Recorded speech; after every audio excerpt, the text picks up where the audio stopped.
My daughter handled my savings while my hands had started to shake, and by the time I realized $38,000 was already gone.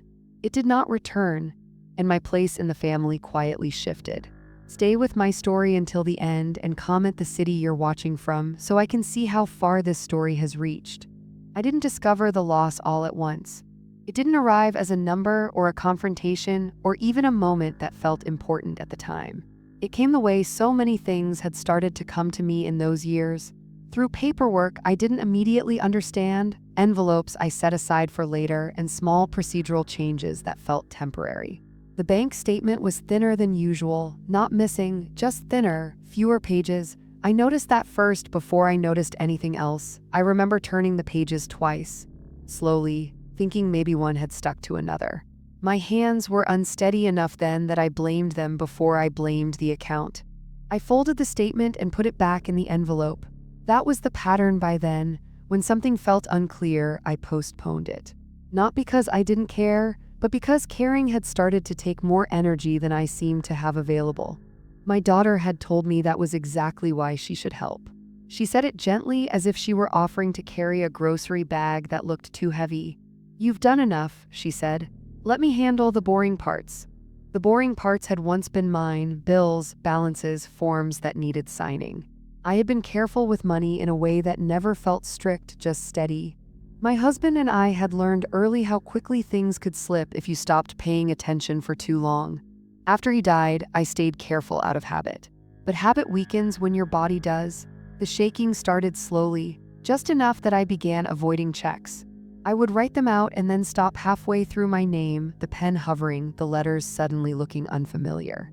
My daughter noticed before I said anything. She was always observant that way, quick to step in, quick to smooth over awkwardness. She drove me to the bank the first time, sat beside me while I spoke to the teller, her hand resting lightly on my arm, not gripping, just there. The teller spoke louder than necessary. I remember thinking that was unnecessary, that I could still hear perfectly well. But I didn't correct her. My daughter answered some questions for me, not all, just enough. It felt like help. Later, the arrangement became official. Power of attorney. Those words were used, but they didn't land heavily.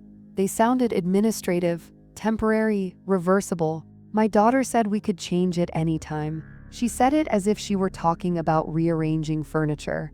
After that, things were quieter. The mail started going to her house first. She said it was easier. She brought me the important things when they came up, and for a while, that seemed to be enough. I still asked questions, just fewer, and I accepted her answers more quickly than I would have before because they were always calm and complete. She never seemed rushed when she explained something. She never raised her voice. She never told me not to worry, which, looking back, might have been the first thing I stopped noticing. The first procedural change came when my monthly allowance shifted. That's the word she used. Allowance. She didn't mean it the way it sounded. I don't think she meant it as a practical term. A set amount transferred regularly so I wouldn't have to ask for money when I needed it. "It'll keep things simple," she said. The amount wasn't wrong exactly. It covered groceries, prescriptions, small things. I didn't question it. I had never been extravagant. I told myself simplicity was sensible at my age, but there were moments, small ones. I would reach the register with a few extra items and hesitate. I would glance at the total and feel a pause that hadn't been there before. Not panic, just a calculation I wasn't used to making so carefully. Once, the card declined. Just once. The cashier looked embarrassed for me. I laughed it off and used another card, one I kept for emergencies. When I told my daughter later, she frowned slightly and said there must have been a delay in the transfer. "Everything's fine," she said. "I'll check on it." I believed her because nothing seemed urgent enough not to. The loss itself was already decided by then. I didn't know that yet, but it had been decided somewhere in a sequence of transfers, withdrawals, and explanations that didn't require my signature anymore. It existed on paper long before it existed in my understanding. I noticed it again when a routine letter arrived addressed to me instead of my daughter. A system update, it said. No action required. I opened it because it was short. The balance printed at the bottom didn't match the number I carried in my head. I reread it twice. Then I did something I hadn't done in a long time. I reached for my old notebook. I kept that notebook from the years after my husband died. It held nothing sentimental, just figures, dates, a quiet record of what existed. My handwriting inside it was steadier than my hands were now, and I found that oddly reassuring. I compared the numbers slowly, page by page. Month by month, that was when I understood something was missing without yet understanding what that meant. $38,000 is a specific amount. It doesn't feel abstract once you've written it down. It sits there, solid, undeniable. But at the time, it didn't feel like a theft or a betrayal. It felt like a discrepancy, a clerical issue. I told myself there had to be an explanation, fees, taxes, something I had forgotten. Something she had handled correctly but not yet explained. I closed the notebook and put it back in the drawer. That was another pattern. When something didn't fit, I assumed the explanation would arrive on its own. It didn't. Instead, more small confirmations appeared. A prescription refill that required approval. A utility bill I no longer received. A call from the bank redirected to my daughter without asking me first. Each moment was ordinary. Each one could be dismissed on its own. Together, they formed a quiet accumulation I didn't yet have language for. I asked my daughter about the balance a week later. Casually, we were sitting at her kitchen table. She was scrolling through her phone while her coffee cooled. "Oh, that," she said without looking up. "Things have been tight, you know how expensive everything is now." She said we, not I. That mattered to me then, though I didn't know why. "How much did you say?" I asked. She named the number easily, $38,000, no pause, no hesitation, as if she had rehearsed it or perhaps simply accepted it. "It was either that or credit cards," she added. "And I didn't want to get buried?" I nodded, not because I agreed, but because nodding had become easier than interrupting. The loss was now fully present, but still not emotionally understood. I didn't feel anger. I didn't feel shock. I felt something closer to displacement, as if a chair had been moved slightly and I hadn't yet adjusted my footing. She continued talking, explaining how she planned to pay it back. "Not immediately," she said, "but eventually. When things improved, when work stabilized, when life settled down, there were always conditions attached to the future. I didn't ask for timelines. I didn't ask for paperwork. I didn't ask why I hadn't been told earlier. Instead, I asked if she needed anything else from me. That question came out before I could stop it. It surprised both of us. She smiled then, relieved, not grateful, relieved. And she said no, everything was handled. After that conversation, nothing changed outwardly. My allowance stayed the same. The mail continued going to her house. She continued answering calls on my behalf. Life resumed its quiet routine, but the confirmations kept coming. A holiday passed without discussion of gifts. A small thing but noticeable. She mentioned budgets casually, often, as if reminding me that restraint was already agreed upon. Once she referred to my savings as what's left, not what's yours. Not what remains, just what's left. I noticed that phrase repeating in my head later without understanding why it stayed with me. There was no confrontation, no argument, no dramatic shift in our relationship. We still spoke regularly, she still visited, she still asked how I was feeling. But I began to feel handled in a new way, not cared for, managed. The loss confirmed itself again when I tried to make a small donation to a local charity I had supported for years. The payment didn't go through. When I mentioned it, my daughter said we needed to prioritize family right now. She said it gently, as if reminding me of something obvious. Family, that word had changed shape without my noticing. I didn't challenge her. I told myself this was temporary, that things would balance out. That trust meant patience. Still, something had shifted, not just the money, something quieter. I realized I no longer knew the full picture of my own life. Decisions were being made, numbers were moving. Explanations arrived only when I asked, and sometimes not even then. That realization didn't hurt the way people expect betrayal to hurt. It settled instead, slowly, like a weight I hadn't prepared for. I went home that evening and opened the drawer where I kept my old documents. I straightened them, even though they were already neat. I checked dates I already knew. I did this not to fix anything, but to reassure myself that I still recognized my own history. The loss had already happened. The systems had already adjusted around it. And I was standing inside a life that still looked like mine while feeling, for the first time, slightly removed from it. I didn't yet know what that meant. I only knew that something essential had been decided without me, and that I was still learning how to stand in the space it left behind. Before my daughter began handling my savings, my days followed a rhythm that felt settled, not exciting, not remarkable, just complete. I woke early most mornings, not because I had to, but because my body had learned the habit. I made coffee and stood by the kitchen window, watching the street come alive in predictable stages. A neighbor leaving for work, a delivery truck slowing at the corner, someone walking a dog that always seemed reluctant to move. Nothing about my life then felt unfinished. I paid my bills at the same time each month. I kept the envelopes neatly stacked on the small table near the door, sorted before I even opened them. There was a particular sound the mail slot made when the metal flap closed again, and I remember feeling a quiet satisfaction when I heard it. I never said that out loud. That routine mattered more than I realized. My daughter visited regularly even then. She would sit at the table with me while I sorted papers, sometimes watching, sometimes chatting about ordinary things. She used to smile when she saw the stacks arranged just so. "You've got everything under control," she said once. At the time, I believed her. The shaking hadn't fully started yet. There were moments, small ones, when my hand would hesitate or my grip would feel less certain, but I dismissed them. Everyone slows down, I told myself. It felt abstract then, the way people think about change when they don't want to look too closely. When my husband was alive, he used to tease me about my lists. Groceries, appointments, numbers written in tidy columns. He said I didn't need them. I told him they weren't about remembering, they were about continuity. Proof that things were still being managed. After he died, the list stayed, not out of grief, but because they worked. I kept track of my savings in my head then, not the exact number, but its shape, what it could cover, what it protected me from. The account wasn't something I worried over. It was something I trusted. I didn't talk much about money with my children, not because it was secret, but because it didn't need discussion. There was an unspoken understanding that my finances were stable and mine. That understanding had held for years. The first time my daughter suggested helping, it came wrapped in concern, not urgency. She noticed my hands trembling slightly as I picked up my cup. "You don't have to do everything yourself," she said. It didn't feel like an accusation. It felt like an offer. I remember pausing just for a moment as if checking something internally. Then I nodded.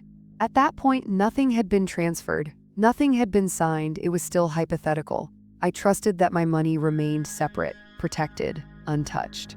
Trust is quiet when it exists. It doesn't announce itself. It simply assumes continuity. In the weeks before I noticed the missing amount, life continued without disruption. I went to the same store, bought the same groceries. I spoke to my daughter on the phone every few days. We talked about weather, appointments, things that didn't require decisions. Nothing in my external life suggested that something irreversible had already occurred. That's what stays with me now, the ordinariness of it all. Before the loss, my place in the family felt understood. I was the one who planned, the one who saved, the one who anticipated, the one who didn't need to be watched over. That identity wasn't something I talked about. It was something I lived inside. I didn't know it could be altered so quietly. When I think back to that time, I don't feel nostalgia exactly, I feel recognition. The kind that comes after something is already gone and arrives too late to be useful. The loss itself would come into focus later, but the life just before it, the routines, the assumptions, the unexamined trust was already receding by then. I didn't know I was standing at the edge of something that would change how I moved within my own family. I only knew that things felt simpler. And simplicity can sometimes be the last thing you notice before complexity arrives without asking. After that conversation at the kitchen table, nothing officially changed, and that, I think, is what made it harder to place. The days continued with the same outward shape: morning coffee, a short walk when the weather allowed, phone calls that began and ended politely. My daughter still checked in, asked how I was sleeping, whether my prescription had arrived, if I needed anything picked up. Her concern didn't disappear, it simply redirected. I noticed the repetition first in small procedural ways. Every time something financial came up, it passed through her, automatically. A letter arrived for me and she asked to see it. A form needed signing and she said she would handle it. A question came from the bank and they already had her number. None of it was confrontational. None of it felt dramatic. It felt efficient. And each time I stepped back without being asked, that became its own routine. When I needed money beyond the usual amount, I hesitated before mentioning it. Not because I was afraid, but because I didn't want to disrupt the system that had been put in place. The system worked, groceries were paid for, bills were covered, there were no emergencies. That was the explanation I kept returning to. If everything is functioning, why interfere? I began to notice how often my daughter used the word we. We've had to tighten things a bit. We're watching expenses now. We'll have to see how the month looks. I nodded along. That word created a shape I hadn't examined yet. It placed me inside a collective, but not at the center of it. The confirmations continued. A routine dental appointment had to be rescheduled because the payment window had passed. A small home repair was delayed until she could review the estimate. Each moment felt ordinary. Each one arrived with a reasonable explanation. Together, they formed a repetition that began to feel familiar. I found myself waiting before making decisions, not intentionally. It just happened. I would think of something I needed, pause, and then decide to ask later. Later became a pattern. There was no announcement that my role had changed, no conversation about boundaries. It was understood through practice. I was being included, just not consulted. The loss confirmed itself again in my own behavior. I stopped checking numbers, not because I trusted them, but because I no longer felt they belonged to me. That realization came quietly. I remember standing in my kitchen holding a receipt and realizing I didn't know which account it would come from. That used to be immediate knowledge. Now it wasn't. I folded the receipt and set it aside. Another small surrender. My daughter didn't ask me to stop paying attention. She didn't need to. The structure did that on its own. When friends mentioned money, rising costs, retirement concerns, I listened but didn't contribute. Not because I had nothing to say, but because my position felt unclear. I wasn't in charge anymore, but I wasn't dependent either, at least not in a way that had been openly named. That ambiguity lingered. It showed up in how I spoke, how I planned, how I waited. The loss wasn't new each time. It was the same loss, quietly reinforced, again and again. Nothing was taken publicly, nothing was announced. But something kept repeating, and each repetition placed me a little further from the center of my own affairs. I noticed it most in moments of silence, when I had nothing to ask, nothing to clarify, nothing to approve. Those moments stretched longer, and I began to understand, not emotionally yet, but procedurally, that my absence was no longer temporary. It was being practiced. As the repetition settled in, something else began to surface, not as a thought, but as a hesitation that followed me. I noticed it in the moments before I spoke. Questions would form and then stall. Not because I didn't know what to ask, but because I wasn't sure what belonged to me anymore. That uncertainty stayed with me. It showed up when I looked at the calendar. Appointments appeared that I hadn't scheduled myself. They were correct. Appropriate. Still, I paused before acknowledging them. It felt like reading someone else's handwriting on a page I used to fill. I told myself this was cooperation, that families adapt, that roles shift naturally as people age. Those explanations sounded reasonable. They had a tone I recognized, the tone of things that don't require objection. Inside, though, something kept circling. Not a question exactly, more a pressure that never quite resolved. I replayed the kitchen table conversation in my head, not the words, but the posture. The way my daughter didn't look up when she named the amount, the ease with which she said it, $38,000. I tried to imagine saying that number aloud myself, using it casually without preparation. I couldn't. That difference lingered. I wondered briefly if I had missed a step, a conversation I should have had, a line I should have drawn. The thought didn't stay long. I had no energy for retrospective correction. I noticed how often I justified the situation to myself. She needed help. I didn't need much. Everything was covered. Those phrases repeated until they sounded neutral, almost factual. Yet there were moments when quiet anger brushed the surface, not loud, not sharp, just present. It appeared when I waited for information that didn't arrive. When I realized I hadn't been told something that affected me, when decisions were already made by the time they reached me. I didn't express it. I folded it inward and continued. Betrayal doesn't always announce itself. Sometimes it settles into daily behavior. I found myself careful not to seem ungrateful, careful not to complicate things, careful not to appear difficult. Those concerns had never shaped how I spoke before. Now they did. I measured my words. I softened my tone even when nothing was wrong. I delayed questions until they no longer mattered. That restraint felt self-imposed, which made it harder to challenge. There was no villain to point to, no moment to interrupt, just a growing awareness that I was adjusting myself to fit into a structure I hadn't designed. The loss continued to confirm itself quietly. A document I wanted to review was summarized instead. A choice I assumed was mine had already been made. Each time I told myself this was efficiency, that it spared me effort. And yet, the effort I was being spared was participation. I noticed how rarely I initiated anything. Plans, purchases, decisions, I responded now instead of directing. That shift didn't feel dramatic. It felt complete. The internal conflict wasn't about the money anymore. It was about recognition, about whether my presence still carried authority or only courtesy. I didn't name that question. I didn't need to. It shaped my silence. And in that silence, the loss continued without needing reinforcement. The realization didn't arrive suddenly. It didn't come with a sentence I could repeat to myself and say, "This is it." It came in fragments, spread out over days that looked ordinary. I noticed it one afternoon while sorting through a drawer. Not an important drawer, just one that held old receipts, warranties, things I hadn't thrown away yet. I paused with a folded paper in my hand and realized I didn't know whether it mattered anymore. Not the paper itself, but whether my attention to it still had weight. That thought stayed with me. I began to see how often I waited for confirmation before acting, before buying something small, before making an appointment. Before committing to anything that might require explanation later. That waiting had become instinctive. I wasn't told to do it. I had learned it. The loss clarified itself through repetition. A bill I wanted to review was already paid. A decision I assumed was pending had already been finalized. A question I meant to ask was answered before I spoke. Each moment closed a door quietly, not slammed, not locked. Just closed, as if it had never been meant to stay open. I realized then that the money was only part of what had shifted. The larger change was access. Access to information, access to choice, access to relevance.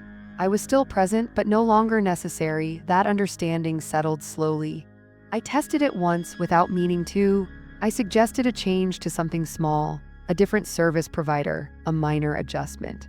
My daughter listened politely, then said she would look into it. Nothing happened, not because she disagreed, but because it didn't need my input to move forward. That was the moment I stopped feeling confused. Not angry, not devastated. Just clear. I saw the shape of my position for what it was. The trust I had offered had been repurposed. Not abused openly, but absorbed. I thought about the number again. $38,000, not as money, but as distance.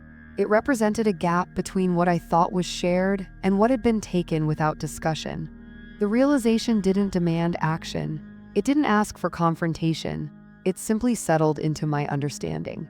I adjusted to it the way people adjust to permanent changes.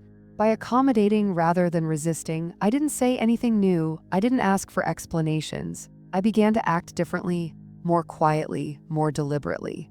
The loss had fully registered, not emotionally but structurally. I understood now where I stood, and that knowledge, once it arrived, didn't leave. The consequences didn't arrive all at once. They unfolded in small, ordinary ways that were easy to miss if you weren't paying attention. I noticed them in how conversations shortened. My daughter no longer explained things fully because she didn't need to. She assumed my agreement before I gave it. That assumption became the default. Plans were mentioned after they were made. Decisions were shared as updates, not discussions. I adjusted without comment. That adjustment had consequences of its own. I became easier, less resistant, less demanding, less present. People respond to that. They stop checking in, not out of cruelty, but because there's nothing pushing back. I was still included in family gatherings, still invited. Still seated at the table, but my role there had shifted. I listened more than I spoke. When I did speak, it was to affirm, to agree, to say things were fine. No one argued with me anymore. No one needed to. The loss confirmed itself again in small, procedural ways. I was no longer asked to sign anything. I wasn't consulted about timing or priorities. I wasn't copied on messages that involved my affairs. Those details passed around me, quietly, efficiently. I told myself this was what support looked like, that I was being spared effort. But effort isn't the same as involvement. I felt the difference most clearly when I realized how little I was expected to remember. No one checked whether I knew something. They assumed I didn't need to. That assumption settled into the background. I began to notice how often my daughter spoke on my behalf even when I was present. Not disrespectfully, just confidently. Her voice filled the space where mine used to land. I didn't interrupt. I didn't correct her. That choice, repeated often enough, became a habit. The consequence wasn't distance. It was dilution. I was still there, just thinner in the room. $38,000 remained unrecovered, but the larger cost was ongoing. It appeared in the absence of questions, in the lack of pause before decisions, in the way my presence no longer altered outcomes. Nothing was said to acknowledge that shift. It simply became true. I adapted. I always had. But adaptation changes what remains visible. The more I adjusted, the less there was to notice. That invisibility wasn't imposed. It emerged through cooperation, through silence, through the decision to not complicate things. The consequences didn't hurt loudly, they persisted, and persistence has its own weight. The realization didn't arrive suddenly. It didn't come with a sentence I could repeat to myself and say, "This is it." It came in fragments spread out over days that looked ordinary. I noticed it one afternoon while sorting through a drawer.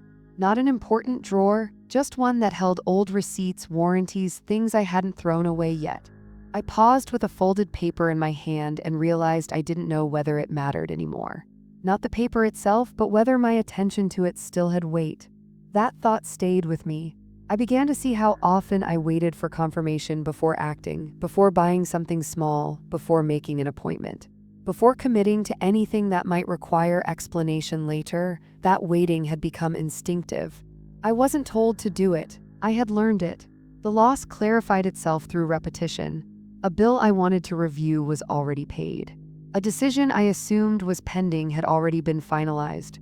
A question I meant to ask was answered before I spoke. Each moment closed a door quietly, not slammed, not locked. Just closed as if it had never been meant to stay open. I realized then that the money was only part of what had shifted. The larger change was access. Access to information, access to choice, access to relevance. I was still present, but no longer necessary. That understanding settled slowly. I tested it once without meaning to. I suggested a change to something small, a different service provider, a minor adjustment. My daughter listened politely, then said she would look into it. Nothing happened. Not because she disagreed, but because it didn't need my input to move forward. That was the moment I stopped feeling confused. Not angry, not devastated. Just clear. I saw the shape of my position for what it was. The trust I had offered had been repurposed. Not abused openly, but absorbed. I thought about the number again. $38,000, not as money, but as distance. It represented a gap between what I thought was shared and what had been taken without discussion. The realization didn't demand action. It didn't ask for confrontation. It simply settled into my understanding. I adjusted to it the way people adjust to permanent changes. By accommodating rather than resisting, I didn't say anything new. I didn't ask for explanations. I began to act differently, more quietly, more deliberately. The loss had fully registered, not emotionally but structurally. I understood now where I stood, and that knowledge, once it arrived, didn't leave. The consequences didn't arrive all at once. They unfolded in small, ordinary ways that were easy to miss if you weren't paying attention. I noticed them in how conversations shortened. My daughter no longer explained things fully because she didn't need to. She assumed my agreement before I gave it. That assumption became the default. Plans were mentioned after they were made. Decisions were shared as updates, not discussions. I adjusted without comment. That adjustment had consequences of its own. I became easier, less resistant, less demanding, less present. People respond to that. They stop checking in, not out of cruelty, but because there's nothing pushing back. I was still included in family gatherings, still invited. Still seated at the table, but my role there had shifted. I listened more than I spoke. When I did speak, it was to affirm, to agree, to say things were fine. No one argued with me anymore. No one needed to. The loss confirmed itself again in small, procedural ways. I was no longer asked to sign anything. I wasn't consulted about timing or priorities. I wasn't copied on messages that involved my affairs. Those details passed around me, quietly, efficiently. I told myself this was what support looked like, that I was being spared effort. But effort isn't the same as involvement. I felt the difference most clearly when I realized how little I was expected to remember. No one checked whether I knew something. They assumed I didn't need to. That assumption settled into the background. I began to notice how often my daughter spoke on my behalf even when I was present. Not disrespectfully, just confidently. Her voice filled the space where mine used to land. I didn't interrupt. I didn't correct her. That choice, repeated often enough, became a habit. The consequence wasn't distance. It was dilution. I was still there, just thinner in the room. $38,000 remained unrecovered, but the larger cost was ongoing.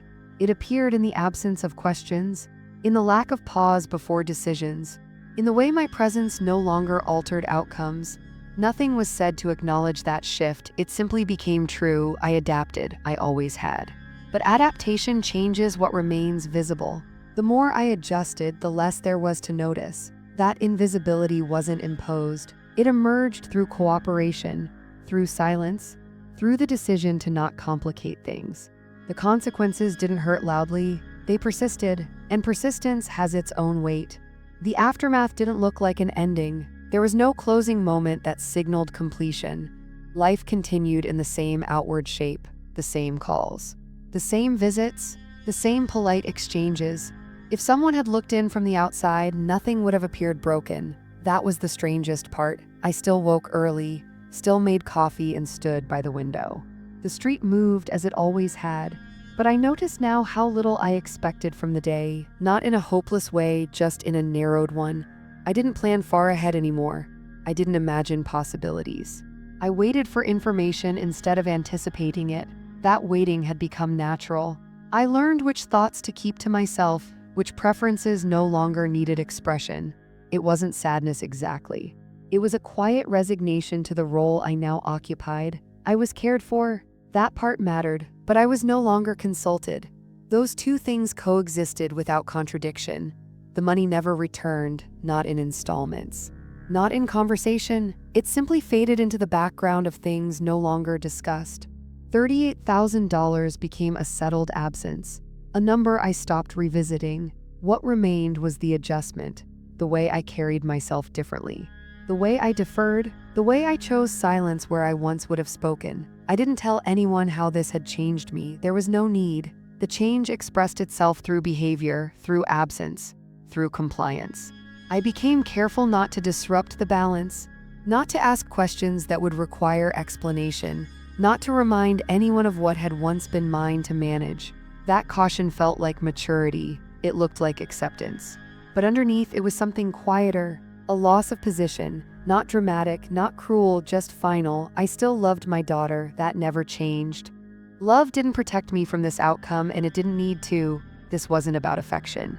It was about place, and my place had been reassigned. No one announced it. No one apologized. It simply happened. Over time, I learned how to live inside it, how to be pleasant, how to be easy, how to take up less room. That skill came quickly. It always does. What stayed with me, what still stays, is not the money. It's the knowledge that something essential can be decided without you and still be called family.